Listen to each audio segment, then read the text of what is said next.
And now, your local forecast. And welcome back. Yeah, boy. Episode 2 of The Forecast. I'm excited. I'm with my co-host, Chief Street. How are you? G'day, everyone. I'm not too bad. How are you, Nick? G'day. G'day. So Australian. I did it last time as well. That's your thing. That's your I don't thing. want it to be my thing. People thought I was American for like the longest time. And they're like, where are you from? Adelaide. Oh, you're from LA? No, Adelaide. Adelaide, Australia. Well, just say g'day and then they'll know for sure. No, I did that at customs once and, sorry, what? Excuse me? Excuse me. For those of you who didn't know, Chief Street is from Adelaide. That's right. We're both from here, mate. Yeah. Cool. You're a country boy? Sort of. Wow, this is going deep. Well, that's the theme of today's episode is we're going from the roots. There you go. Okay, so I grew up on single-phase power. For those of you who don't know what that is, you don't even look like you know. Yeah, I was like, what? You're on one? So in first world countries, we have three-phase power. Okay, what, the three prongs on the? I don't know. All I know is that you can power multiple air conditioners at once. Single-phase power, you can only have enough power to do one air conditioning unit. And what about your fridges and that? That's all cool. Only just, like the lights start flickering. Jeez, all right. Yeah, so single-phase power and dial-up internet. That's what my childhood was. And I lived on a farm. It wasn't a farm. It was a horse property with a couple of horses and a cat and a dog. Yeah. Cat and a dog. So very isolated. I was an only child. I still am an only child. Nothing's changed on that front. So no brothers and sisters. I used to hang out with my cat man climbing trees. I mean, that sounds like an all right upbringing, I guess. Pretty boring. You know, I ran away from home once and nobody came to look for me. I mean, where did you go? Up the same tree that I used to hang out with my cat. Oh, you just chilled in a tree. I was like, I wonder if anybody will come. Does that classify as running away from home? Not at all. It was in the back paddock. So you just ran into the backyard. I got hungry and I went back into the kitchen, made a sandwich. You know? Don't worry, I've packed my bags before. You know, like I'm leaving this place. I'm getting out of here. And then you like walk to the door and you're like, I'm 12. Yeah. When am I going to plug in my Nintendo? Yeah. All right. I'm back. I'm hungry. So there you go. So that was my upbringing. And so I reckon part of my love for music was just sheer boredom. Well, you had to express yourself. It gave you something to do. Mm-hmm. So did you start on the piano? Yeah. So it wasn't even our piano. A family friend. How's this? For first world privilege. A friend of ours was a judge overseas. There you go. Had to travel. Mm-hmm. Had a grand piano, a baby grand piano. Couldn't take it with him. It's like, hey, can you guys look after my piano? To this day, we still have that piano. That was the beginning. That was the beginning. So mum could tinker on the piano and I wanted to and had no idea what I was doing. So I just mashed keys that sounded good. And then you did like theory training and lessons and things like that? At my school, all the little kiddies, I went to a pretty privileged school. I'm aware. A lot of the kiddies You rode boats. Right? That's far out. That's another level. That's another episode. The kiddies there that had music tuition, every Friday we'd have like a music class and they'd get up and perform, right? I put my hand up and I was like, I'm going to perform a song that I have written, that I have composed at the age of 8. And 8? Wow. It wasn't very good. Yeah, but even to be in that, like... It just meant I didn't know how to play. I composed something because I had to. Oh, it was like your assignment. Nope, I had to because I wanted to play piano and I didn't know how to play, so I just made something. All right. Yeah. Damn, you're so I didn't even know how to play chords, like the 1, 3, 5. I didn't even know. I was just... Anyway, someone believed in me. And this is going to be a topic that will go throughout the entire series. You need someone to believe in you in this game. You have to have a lot of self-belief, but you also need someone to believe in you. And we had this music teacher and she witnessed that I had something. There was some potential, some untapped potential. And she's like, you know what? We have these things called music bursaries where the school will pay for your tuition if they see talent there. And they did. They did for 10 years. Do you remember this teacher's name? Mrs. Rogers. Shout out Mrs. Rogers. Look at what you've created. So I got a music teacher, Melissa, who was incredible. And she was really inspiring because she knew that I couldn't read music. And we did, the classical whatever, you do the exams every year. And I enjoyed part of it, but the discipline of playing scales and learning theory and stuff was not my jam. I wanted to just make music and compose my own. But here's the catch. Because the school was paying for my tuition, I had to be in every single band. I had to do music examinations. You have to play by the rules. I had to play by the rules, man. Towards the end of high school, I gave it up. Okay. Lost my love for it and discovered Ableton. EDM. In grade 11. Damn. Yeah. I should have been studying for my biology exam and I started on GarageBand. Actually, I started on Cubase. My old man got me Cubase when I was like 14 and I didn't even know how to use it, man. I didn't know how to quantize. At that age, like opening a door, Audacity was like enough. Right? Yeah. Kids were making beats, like rap beats in Audacity. Yeah. So in short, my start to music was through a bit of luck, the want to do it, having no skill and someone believing in me. And that has set me up for life, and I'm very, very lucky. What is your start to music? How did you get into it? We always had instruments around the house. Because you're like classically trained in guitar, right? Not classically at all. I'm So you're furthest just from that- music theory. Really, but you're just that good. Yeah, I can just play. So Chief Street picks up a guitar in the studio the other day. It's my mum's guitar. I just have it there for looks. I don't actually do anything on it. And just starts like shredding. Yeah, that's what I do. So was I that don't your know. first instrument? Yeah, we had pianos and guitars. Used to mess around on the piano. I think it's funny because it's one of my favorite instruments, but I don't know how to play it that well. But guitar really picked up early, and it was acoustic for a while, like nylon. Mm-hmm. So like flamenco, not flamingo. Flamingo guitar. Jeez, flamenco or whatever. Yeah, and then I was a metalhead. That's where my music taste shifted. So I bought an electric guitar, which I just sold my first guitar. It was quite sad, actually. I didn't realize how attached I was to it until I cleaned it up, played it for the last time. Regrettable sale? Oh, look, I've got a new guitar. It's okay. But I didn't realize that was a part of me until I handed it over. But it's gone now. So yeah, I pretty much just started sitting in my room playing as much guitar as I can. And luckily with guitar, you can just read tabs, not the music. Yeah. So I just smashed reading tabs. And then I got Ultimate Guitar Pro, which would basically play it. Tabs for Launchpad. And then, that's where it all started. And then I got into a band with my mates. Mm-hmm. And we wrote music and won Battle of the Bands. And we got a studio session out of it once. So that was a cool experience. It was like 15-year-old getting in the studio for the first time. It was so good. You know, you rock up and you tune drums for fucking 4 hours. While I'm just there on the guitar like, yeah, I'm ready. And we just waited. Jay, hit the tom.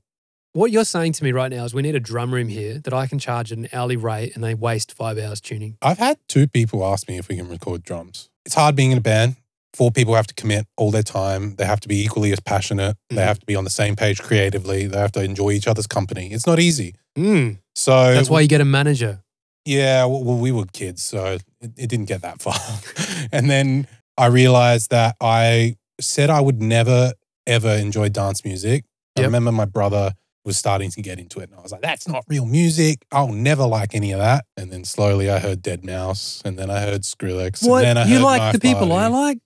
Yeah. And then I was like, damn, this stuff's cool. My brother started on Ableton. So I was always following my brother. Wait, so your brother's into music? Yeah. So he played guitar first, and then that's when I got acoustic. Wait, is there a more talented brother that should be working here, not you? I love my brother, but... Who's better? Me. Okay, cool. Right. Just checking I got the right I bro. committed to it. Yeah, I was like, this is my thing. Whereas he just can play and can do all the things, but kind of just started to be smarter with his life choices than trying to be an aspiring musician. So I did all that, and then I found Ableton through him. Yeah. And I started doing it in session view, and he was like, you don't do it there. And I was What? like, you can't tell me what to do. Like, I'm doing it my way. Were you tracking live guitar, or were you just making No, this MIDI? was just trying to make whatever I could, just trying to figure it out. And then I realized, okay, I like this. I want to learn it properly. And I just did a 6-month electronic music production course at SAE. Oh, wow. You're like a nerd. And that was it. I would basically say I'm like 90% self-taught. The stuff they teach you in 6 months isn't enough to be like, I'm a music producer. Right. You just now know what these tools do and how to use the program. And now it's the ball's in your court. Wherever you want to take it, that's on you. I really should have done that. What, did you just learn it from scratch? Yeah, that's a grind.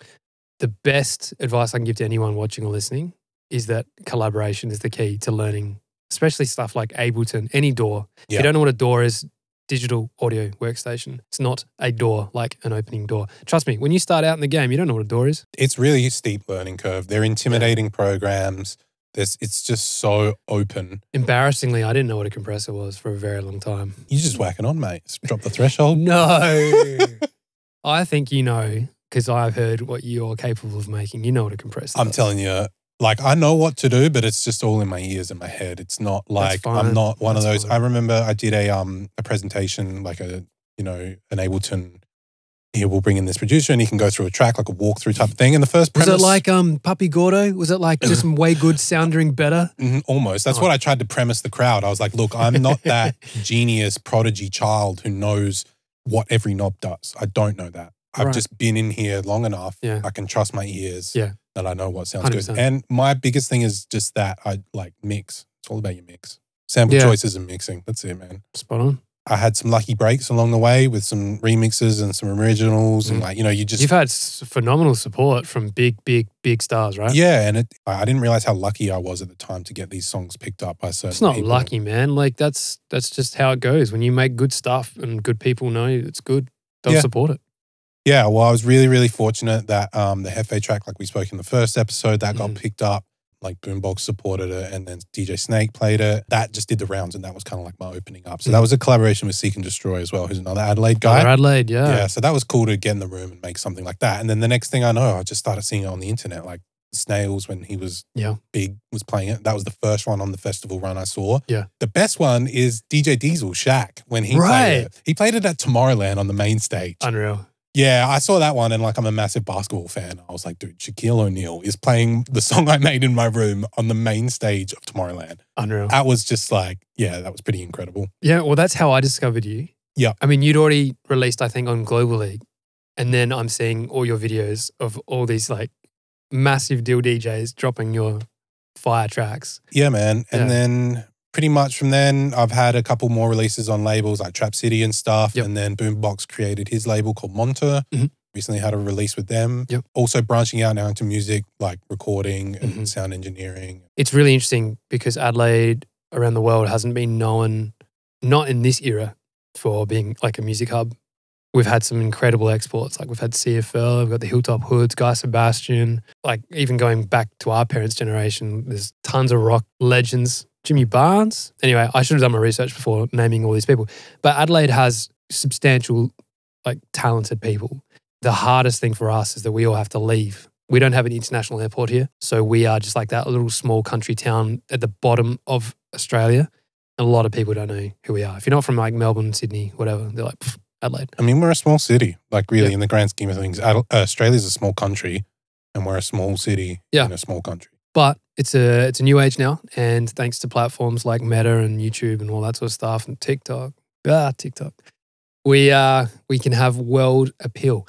We're probably going to jump into over this series like how artists now have to promote themselves, how different it was for us, because it was all about music. Yeah, so you played piano, and then what, did that just naturally transition onto a Launchpad? When did you pick that up? Well, it started off with a keyboard. So I think the parents got a bit sick of hearing this piano being bashed all the time. And the invention of headphones with a keyboard, that was the next thing. So I had this really basic keyboard that could record 6 tracks, which was pretty cool back then, onto a floppy disk. Really showing your age there. But the floppy disk file didn't actually record audio. It was like this weird MIDI file that you couldn't really open or anything. It was a waste of time. Except you could record it onto floppy disk as storage to play it back on your keyboard. Okay. This is like old school tech, right? Yeah. So once I got this 6-track recorder, I can now, put drum beats in and whatnot. But there was no quantization or anything like that. So it's all real time and it was just a messy shit show of recording. But I made records and I've got them somewhere. I'd love to hear them. Me too, because they were terrible. But the musicality was there. The musicality and the ideas was all there. That's what I had early on as well. I was like, I always had the vision. Yep. I was like, these songs have the substance, they're just executed poorly, but I can get better at that. And that's what happens. It takes a long time though. Yeah, I mean, I think... to get good at executing, right? Did you remember certain moments in time where you're like, this sounds different, this sounds better? Yep. I remember after about 3 to 4 years, I really listened to something. I was like, we're getting close. I was like, the mix on this actually sounds real. Like I'm getting there. I've only got there since I've been in this place. No way. Yeah, there was a really big turning point for me where I stopped questioning decisions. So this isn't the first studio I've had. I had another studio down at Port Adelaide, which was not a sound-treated room. It was crap. But I learned all my vocal engineering and everything from just session after session after session, recording other people and collaboration and whatnot. And I've been recording in other studios and just didn't know how privileged I was. And what a underutilized experience for someone who doesn't have any technical excellence to go into a recording studio and plugs a laptop into an interface with an aux cable. And like right now, you put me in like Westlake, Hollywood. If I went there right now, oh my God, I would be using every analog synth, every analog compressor. Hopefully they've got the Puig Tech EQ that I could be like, because I've got all these software emulators that I'm using right now. I'm like, well, let's use the real deal. And I'll get all the real deal here eventually. Like we're going back in time, like vintage gear. Whoo! But at the time, man, like the first time I ever went to a recording studio, I was so out of my depth. Like had no idea. But I had the musicality and fortunately I was in the room with musicians that had technical excellence as well as the talent and the artistic creativity, whatnot. So keyboard on my single phase, low internet, out of range, very socially isolated childhood upbringing. It was much, much later down the track when I ditched PC and went on to Mac, GarageBand. That's where a lot of people start. GarageBand's actually really powerful for what it is, especially back 10 years ago, or 15 years ago now, right? And then best friends somehow just managed to install Ableton on my computer. This is before anything was legit. Skrillex was using it, deadmau5 was using it. This was the platform to use, and I was terrible at it. It's a pretty underwhelming looking interface, if I'm honest. It's still very, in terms of its graphics, it's pretty basic. But I actually love that now. Back then, I was like, this is underwhelming. And I was toying between Fruity Loops and Ableton. Fruity Loops just didn't make sense to me, but it looked really cool. And Ableton, the workflow made lots of sense. I love working left to right. Everything about Ableton makes sense now that I know it's left to right. Back then, I didn't. So the Launchpad comes into play much, much later. So maybe after 2 or 3 years of messing around with Ableton and making some pretty awful beats, which I found, it's on YouTube. Hidden away. So if people go back if someone writes M4 Sonic Paranormal, that's one of the first songs I made on Ableton. It's so bad. Spooky. I was trying to be Skrillex, but it just, no idea what I was doing. Look, man, it all starts terrible. Yeah. Anyway, when I released these albums, these work in progress albums, you can hear all the stuff from 2013, which is when I was like starting to make music like professionally and still not technically there. So anyway, I was watching YouTube videos of deadmau5 in the studio, and he had what was called a monome or monome. I'm not sure how to pronounce it, even to this day. But are you familiar with it? It's like a controller, grid controller with lots of buttons, and it's a sequencer. So essentially, whatever order you press buttons as it plays through a sequence, it changes the pattern. Okay. I was like, that looks fun. And Skrillex was using a MIDI fighter. No, it wasn't a MIDI fighter. It was something different. It was an EP02 of some sort. I can't remember what it was called. I'll find it, put it in the show notes. And he used to go through these things every show and like smash them. Yeah, I remember those clips. Yeah, there was like 9 pads and effects, and he was DJing out of Ableton. deadmau5 was DJing out of Ableton. Flume was DJing out of Ableton. Like the guys that I really had the most respect for that were really pushing the boundaries of music weren't using CDJs. I then saw Madian doing some stuff on a Launchpad. He was in before me. We'll give him credit. But he was using session mode. I was using user 1 mode. We're doing 2 different things. Okay. So he was doing these incredible mashups on the fly and using them live performance. I wanted to have a go at that. So I remember sitting in university one day and I'm like, I'm going to go get myself a Launchpad. Just saved up enough money. And I went and got it at my lunch break. And I'm sitting in my lecture hall with my Apple Mac. And I'm not plugging, by the way. Like Mac is pretty well the go-to for music, but not sponsored or endorsed. Anyway, I'm sitting there. I've got GarageBand, got my Ableton. That was the step. I'm like, now this is the Novation Ableton Launchpad. Yep. No more GarageBand. Like game on. Yeah. That's where it all started. Crazy, man. I feel like it's taken you a lot of places, that simple piece of tech. It's given me everything. Pretty wild when you look back on it always. Yeah. So, it'd always be a part of me.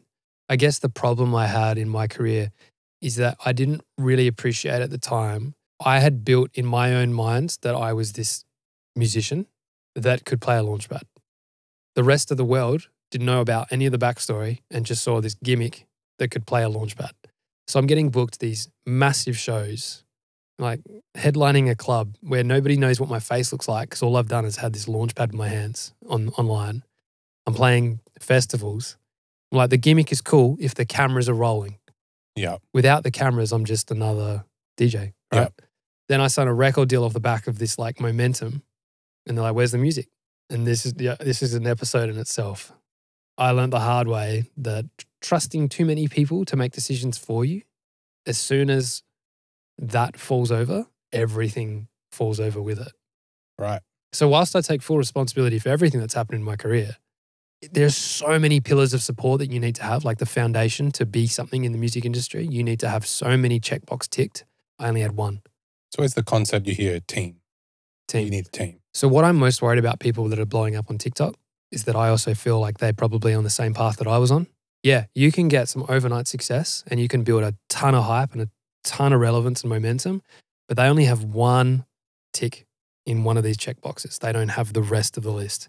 And over the last 10 years, I have been checking off every single other one to the point where I'm here now. When I get the same opportunity to sit in a boardroom with an executive of a record label, I will know as much as anyone in that room. Yeah, so you're not going to get bullied into something where you're taken advantage of.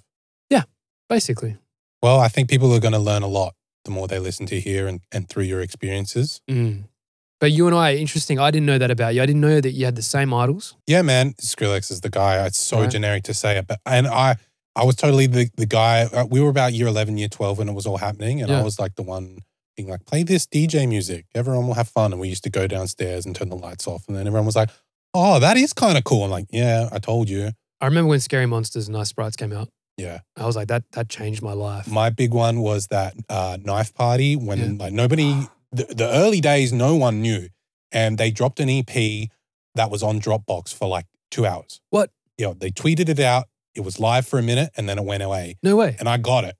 And this was obviously before big sharing stuff. And I was like, I've got it. I was the guy at school. People like send it to me. I'm like, nope.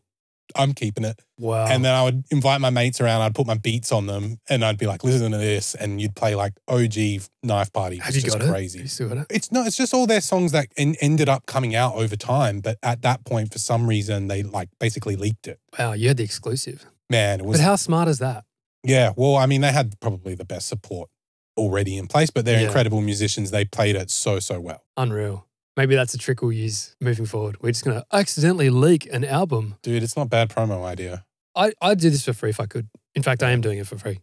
Do you know what I mean? I mean, I don't expect much return on any release anyway. The game's changed. You need to be Platinum World to receive anything. So everybody before that, there's a massive grey area. And then you mean I'm not going to get anything from my 0.004 cents per play on Spotify? What, it's gone down? I thought it was 0.006. I think it's 4. Anywhere in there. Like we're talking 0 zeros. It doesn't matter what the next number is. 100,000 streams on Spotify is $30. Cut between your distributor, the DSP, management, whatever the label's taking. And then, you buy cat food. That's it. We're eating from the discount store. Until next episode where we keep unpacking. It's going to be amazing. I'm like so pumped about this because I have so much I want to talk about. But I think we're going to have to do it in episodes. Yeah, we're just getting started. Thanks everybody tuning in. Follow Chief Street on Instagram. It's probably like the #1 handle that you use. Yeah, for sure. Follow the studio that we're at, Matrix Adelaide. Follow me if you don't already, M4 Sonic. You won't see a verified badge because I am not going to spend money to Meta. I'm just not going to do it. That's fair enough, man. I would like to get verified on merit, not because I could afford it. Well, some people are going to afford it and pay for it. I got a cat that needs cat food, so I'm not paying for my verified badge. Yeah, it's a good couple tens a week. At least 2. Yeah. Until next time. All right. See you later, guys. See you, bye.